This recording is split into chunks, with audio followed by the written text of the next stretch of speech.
नागपुर मुख्यालय गए और हो सकता है कि सीधे सीधे मोहन भागवत ने उनको तैयार किया हो। और ये चूंकि वो साल है जिसमें संघ के 100 साल पूरे हो रहे हैं, मोदी जी के 75 साल पूरे हो रहे हैं, तो बहुत कुछ ऐसी घटनाएं होने वाली हैं जिसको लेकर एक बहुत बड़ी शांति सी पसरी हुई है और कोई कुछ ऑफिशियली कहने को तैयार नहीं है।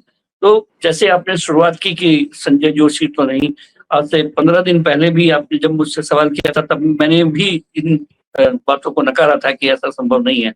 लेकिन पिछले दिनों में जो कुछ सूचनाएं हम तक पहुंची हैं उससे लग रहा है कि इस व्यक्ति की मैं किसी पद पर तो नहीं कह सकता, लेकिन भारतीय जनता पार्टी में सक्रिय वापसी की भरपूर संभावनाओं की खबर हमको है कि संजय जोशी की वापसी हो रही है। दोस्तों नमस्कार, मैं हूं विनीता यादव और आप देख रहे हैं न्यूज नशा आदत हर खबर की। खबर ये है कि जिस तरह से इन दिनों आरएसएस की अच्छी खासी चल रही है, उसके चलते बीजेपी में काफी कुछ परेशानी चल रही है, क्योंकि सब कुछ ऐसा लग रहा है जैसे कि एक पॉज मोड पे चला गया। मतलब कुछ नहीं हो सकता है या कुछ बड़ी चीजें हो जाएंगी, इसकी वजह से कुछ भी नहीं हो रहा है, ऐसी परिस्थितियां सामने बनी है। संजय जोशी के नाम का जिक्र हम कई बार कर चुके हैं, लेकिन कई लोगों का बीजेपी में कहना है कि ये नाम तो कतई नहीं, जब तक नरेंद्र मोदी है तो संजय जोशी एक्टिव पॉलिटिक्स में नहीं आ सकते। लेकिन क्या कि अगर नरेंद्र मोदी के ही कद में कमी आ जाए, क्या ये मुमकिन होगा? क्या मोदी ब्रांड के साथ कोई बड़ा खेल खेल सकती है आरएसएस, या उस ब्रांड की गैर मौजूदगी में क्या ही कर लेगी आरएसएस? और अगर कर लेगी तो वाकई में क्या संजय जोशी अब एंट्री ले सकते हैं? इनके 14 साल का वनवास खत्म हो जाएगा, क्योंकि पिछले कुछ वक्त से ये चीजें हो रही हैं। उनका आना जाना अलग जगह पर, उनका लोगों से बात करना, उनकी एक्टिव मोड देखा जा रहा है कई चीजों में। ऐसे में सवाल ये उठ रहा है कि इन सब चीजों के चलते हुए अगर संजय जोशी वाकई में एक्टिव पॉलिटिक्स में आ रहे हैं, तो फिर कौन है जो संजय जोशी को पीछे धकेलने की लगातार कोशिश कर रहे हैं, जो कि सबको लगभग पता है। लेकिन क्या वो ये मुमकिन कर पाएंगे, ये बड़ा सवाल है। हमारे साथ चर्चा के लिए वरिष्ठ पत्रकार मुकेश कौशिक जी साथ जुड़ रहे हैं, उन्हीं के साथ इस चर्चा को आगे बढ़ाते हुए हम समझेंगे। सर, एक बड़ा सवाल यहाँ पर ये उठ रहा है कि किस तरह से संजय जोशी जो है उसके नाम को लेकर लोग ये कह रहे हैं कि भाई ये नहीं हो सकता। लेकिन अगर ये नहीं हो सकता, क्यों नहीं हो सकता, ये अपने आप में एक बड़ा सवाल है। एक बड़ा सवाल ये भी है कि अगर संजय जोशी आ गए तो वाकई में क्या नरेंद्र मोदी और उनकी लॉबी पूरी तरह ध्वस्त हो जाएगी? विनीता, राजनीति ऐसा नाम होता ही जिसमें असंभव कुछ नहीं होता है, जिसमें मतलब किसी भी चीजों को आप नकार नहीं सकते हैं। और भारतीय जनता पार्टी ने अगर ये तय किया है कि वो अपना एक ऐसा कद्दावर अध्यक्ष चुनेगी जिसको संगठन की नॉलेज हो, जो पूरी पार्टी को संभाल सके, संघ के करीब हो, बहुत सारे जो मानदंड हैं उस पर बहुत सारे नामों की चर्चा है और संजय जोशी उसमें से एक नाम है। ये लोगों को चौंकाने वाला नाम बहुत लगता है और कारण ये है कि जिस तरह से संजय जोशी को हाशिए पर धकेला गया था आज से लगभग 14 साल पहले, और इन 14 साल में भी जिस आदमी ने अपनी हस्ती और अपने आप को पॉलिटिकली रिलेवेंट बना के रखा, पार्टी की सदस्यता से इस्तीफे दिए, दूर रहे, लेकिन उस व्यक्ति के घर कभी भी मजमा थमा नहीं।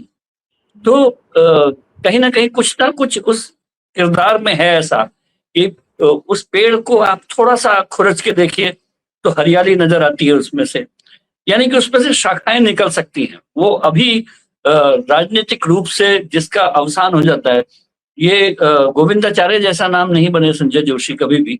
एक बार उन्होंने अटल बिहारी वाजपेयी को मुखौटा बोल दिया था, तो गोविंदाचार्य को पॉलिटिक्स से पूरी तरह से उनको अलविदा कह दिया गया। उसके बाद भारतीय जनता पार्टी में उनकी कभी वापसी नहीं हुई। लेकिन पता नहीं क्यों पिछले कुछ दिनों से ये नाम बहुत चर्चा में है।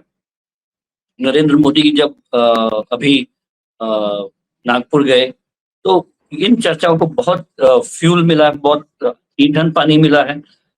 हमें तो ये भी सूचना है कि खुद संजय जोशी की मुलाकात प्रधानमंत्री से हुई है, अमित शाह से हुई है। ये अगर इन बातों में सच्चाई है, क्योंकि ये बातें हमको भारतीय जनता पार्टी के ही कुछ नेताओं ने बताई कि पिछले दिनों में संजय जोशी की मुलाकात भी प्रधानमंत्री से हुई है, अमित शाह से हुई है, तो कोई रिकंसिलिएशन, कोई पैचअप कहीं हवा में है क्या? और क्या यही कारण था कि नरेंद्र मोदी जी नागपुर मुख्यालय गए और हो सकता है कि सीधे सीधे मोहन भागवत ने उनको तैयार किया हो? और ये चूंकि वो साल है जिसमें संघ के 100 साल पूरे हो रहे हैं, मोदी जी के 75 साल पूरे हो रहे हैं, तो बहुत कुछ ऐसी घटनाएं होने वाली हैं जिसको लेकर एक बहुत बड़ी शांति सी पसरी हुई है, और कोई कुछ ऑफिशियली कहने को तैयार नहीं है। तो जैसे आपने शुरुआत की कि संजय जोशी तो नहीं, आज से 15 दिन पहले भी आपने जब मुझसे सवाल किया था तब मैंने भी इन बातों को नकारा था कि ऐसा संभव नहीं है। लेकिन पिछले दिनों में जो कुछ सूचनाएं हम तक पहुंची हैं, उससे लग रहा है कि इस व्यक्ति की मैं किसी पद पर तो नहीं कह सकता, लेकिन भारतीय जनता पार्टी में सक्रिय वापसी की भरपूर संभावनाओं की खबर हमको है कि संजय जोशी की वापसी हो रही है। अगर ये इतनी मजबूत तौर पे चीज़ें चल रही हैं और कई ऐसी एक्टिविटीज़ हैं जो अंदर खाने बता रही हैं, जैसा नंबर 1 आपने कहा कि सब कुछ बहुत थमा हुआ है बीजेपी में, तो ये कुछ ऐसा है जैसे कि एक तूफ़ान से पहले जो खामोशी हो जाती है, सन्नाटा पसर जाता है। अब मैं इसे तूफ़ान कहूँ या क्या कहूँ समझ नहीं आता, लेकिन हाँ, ये है ये तूफान कि ही होगा अगर अगर संजय जोशी की भारतीय जनता पार्टी में वापसी होती है, तो वो संगठन को शेकअप करने वाली एक वापसी होगी। वो पूरी तरह से देश भर में, अगर फर्ज करिए कि उनको भारतीय जनता पार्टी का संगठन सचिव बना दिया जाता है, तो संजय जोशी के तार पूरे देश में फैले हुए हैं। जो उनके पुराने लोग हैं, जो उनके अपने करीबी तो नहीं लेकिन संगठन के और संघ के जो पुराने प्रचारक लोग हैं, जो पार्टी से उस कारण से विमुख हो गए थे कि उनको धीरे धीरे प्राथमिकता नहीं मिल रही थी, या भारतीय जनता पार्टी में जो बाहरी लोगों का आक्रमण हुआ, आना हुआ, और लगातार उनके वर्चस्व बढ़ता चला गया, तो लगता है कि संघ के जो लोग हैं उनकी मजबूत वापसी का संकेत होगा अगर संजय जोशी की वापसी होती है। तो उन लोगों को तरजीह देने का, उनको प्राथमिकता देने का संकेत होगा, जिनको जो बाहर के लोग आए हुए हैं, चाहे वो कांग्रेस से आए हुए हों या दूसरे दलों से आए हुए लोग हों, जिनका लगातार भाजपा में वर्चस्व बढ़ता चला गया है, और एक अंदर खाने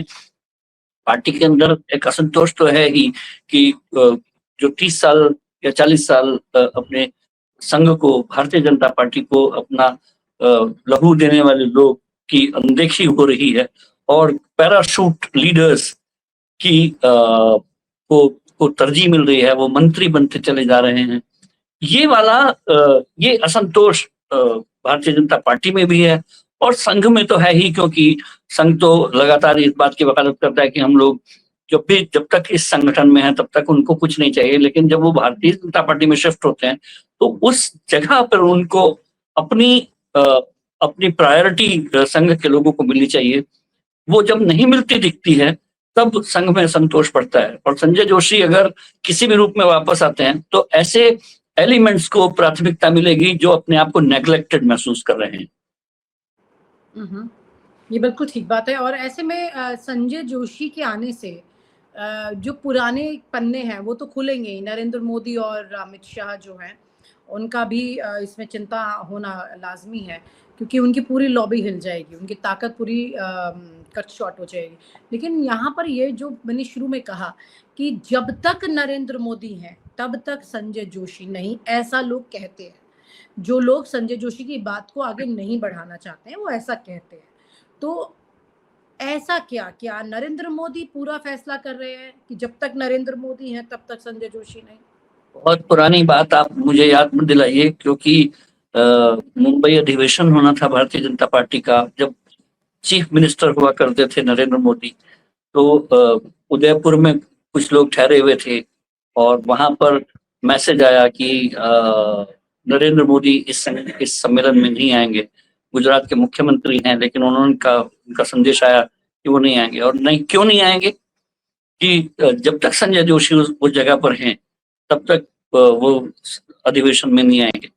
उसी रात उनका इस्तीफा हो गया और नरेंद्र मोदी ने अधिवेशन में शिरकत की। तो म्याने तो इस कदर खिंची हुई थी, और अगर इस हद की दूरियां हैं, तो पाटने में 14 साल का समय में कितनी पाट पाए हैं वो लोग, और कितना कमजोर अ, नेतृत्व हुआ है, कब कितना मजबूत संघ हुआ है। अगर इन पढ़ों में लोगों को तोलेंगे तो लगता है कि कहीं ना कहीं समझौते परिस्थितियां करा देती हैं। और अगर संघ की मजबूती के सामने पार्टी का इस समय नेतृत्व झुकने को तैयार हो गया हो, तो लगता ये है कि पार्टी में ये मैसेज चला गया है कि संघ की नाराजगी आपको सत्ता से दूर कर सकती है। महाराष्ट्र में देवेंद्र फडणवीस ने यह साबित किया। वो संघ के दरवाजे पर गए इस चुनाव से ठीक पहले और उनको कहा कि नहीं, हम लोग नैरेटिव में जो कांग्रेस से हार गए और लोकसभा चुनाव में जितनी भी सीटें की हार हुई, तो आप अब उस नैरेटिव को बदलने में आपका साथ चाहिए। संघ ने पूरी ताकत लगाई और भारतीय जनता पार्टी महाराष्ट्र में सत्ता में वापस है। शीर्ष स्तर पर, नेशनल लेवल पर यह सोच भी है कि संघ को अपने साथ रखना बहुत जरूरी है। संघ की शक्ति के बिना सत्ता में वापसी करना या उस मजबूती से जमे रहना आसान नहीं होगा। और उनकी अगर उनकी उसका साथ चाहिए तो साथ सिर्फ बयानों में नहीं चाहिए, उनकी बातों को तरजीह देना होगा। और अगर संघ की ताकत चली और प्रवेल हुई तो ये वापसी आसान हुई होगी। तो इसमें नरेंद्र मोदी का जब वो गए थे हेडक्वार्टर, और आपने हमें चर्चा भी की थी इस बारे में कि उनकी बॉडी लैंग्वेज बिल्कुल डिफरेंट थी। जिस बात का जिक्र अब अभी कर रहे हैं और बता रहे हैं, हम जो चर्चा कर रहे हैं कि जब तक नरेंद्र मोदी है तब तक तो नहीं। अब आपने जो कहा कि आरएसएस की ताकत यहाँ पर बढ़ रही है, तो क्यों नहीं?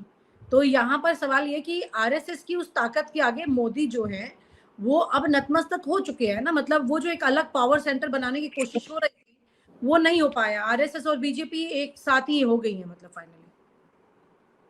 अगर नरेंद्र मोदी आरएसएस के सामने नतमस्तक होते भी हैं तो इसमें क्या बुरा है? उसी परिवार का तो हिस्सा है वो गांधी परिवार के सामने नतमस्तक थोड़े ही हो रहे हैं। अपने ही संघ, अपने ही सरसंघ चालक के सामने, जिनके सामने उन्होंने गणवेश पहने। दूरियां हो गई थी ना, डिसीजंस पे, मतलब फैसलों पर एक द्वंद हो रहा था, वो सब तो चल ही रहा था ना। दूरियां, मनमुटाव ये तब दूर हो जाते हैं जब आदमी को लगता है कि मुझे जरूरत है। अगर आप स्वयं पूर्ण हो तब तब आपको लगने लगता है कि मैं बहुत ताकतवर हूं, मैं अपना काम चला लूंगा। लेकिन अगर आपको अपनी ताकत बढ़ाने के लिए दूसरे का साथ चाहिए तो दूसरे की बात माननी भी तो होगी। तो संघ की अगर बात मान रहे हैं तो बुरा क्या? मुझे लगता है कि आप अगर खुद नरेंद्र मोदी जी से पूछो कि आप संघ की बात मानते हो क्या, तो मुझे नहीं लगता कि उनका आंसर ये होगा कि नहीं नहीं, मैं संघ की बात नहीं मानता हूं। उनको तो एक एक संघ उनका पैतृक संगठन है, और अगर सरसंघ चालक के सामने झुकना पड़ा है तो उसमें वो बहुत स्वाभाविक है उनके लिए। उनको इज्जत देना, उनको कदर करना, उनकी बात मानना, और नहीं मानने के अंजाम तो बहुत पुराने लोग भुगत चुके हैं। नहीं मानने के अंजाम तो लाल कृष्ण आडवाणी तक भुगत चुके हैं। और यही संजय जोशी थे जो लाल कृष्ण आडवाणी का इस्तीफा मांगने गए थे पार्टी के संघ के कहने पर। उन्होंने ही कहा था कि संघ चाहता है कि आप इस्तीफा दीजिए, तो उन्होंने संजय जोशी को जवाब दिया था कि मैं आपको बताता हूँ विचार करके। तो उन्होंने कहा नहीं नहीं, मुझे इस्तीफा देने भेजा है, और वो लेके आए थे। अगर यही संजय जोशी अगर मजबूत से वापस आते हैं तो वही उसी संघ की ताकत से आएंगे। और आज फिर से आप जाके देख लीजिए उनके जो गोल मार्केट में बंगले के आसपास आप जाके देखिए कि लोगों का आना वहां बंद नहीं हुआ है। वहां पर लोगों के पोस्टर टंगे होना खत्म नहीं हुआ है। ये 14 साल तक कोई आदमी सत्ता से उस पार्टी से दूर रहा हो। अचानक से इतनी भीड़ भाड़ उनके घर के बाहर ज्यादा बढ़ गई है, या लगातार 14 साल में ऐसी ही भीड़ रही है, या थोड़ी थी और अब बढ़ गई है? क्या है मामला ये? मुझे नहीं लगता कि उनके पास से कभी भीड़ हटी थी। अच्छा, लेकिन चूंकि वो इस समय न्यूज में हमेशा हमेशा 100-150 लोगों का रोज उनसे मिलना अगर यहाँ पर है तो होता ही है। तो अगर वो लोगों से मिल रहे हैं तो यानी कि लोग यूं तो मिलते नहीं है। अपने काम कराते हैं, यानी कि संजय जोशी की बात को माना जा रहा था इतने सालों से भी, अंदर ही अंदर काम तो करा रहे हैं वो लोगों के, इसका मतलब।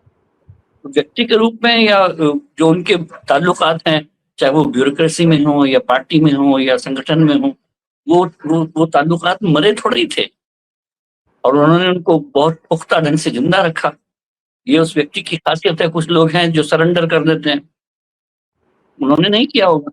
यानी कुल मिलाकर के संजय जोशी के रिश्ते जो हैं बराबर जीवित हैं, और जिसके रिश्ते जीवित हैं उसका करियर खत्म नहीं हो सकता। ये बात अपने आप में बहुत बड़ी है। बहुत बहुत शुक्रिया। इसी के साथ इस बात को पूरा करते हैं। Thank you so much Mukesh ji, thank you so much.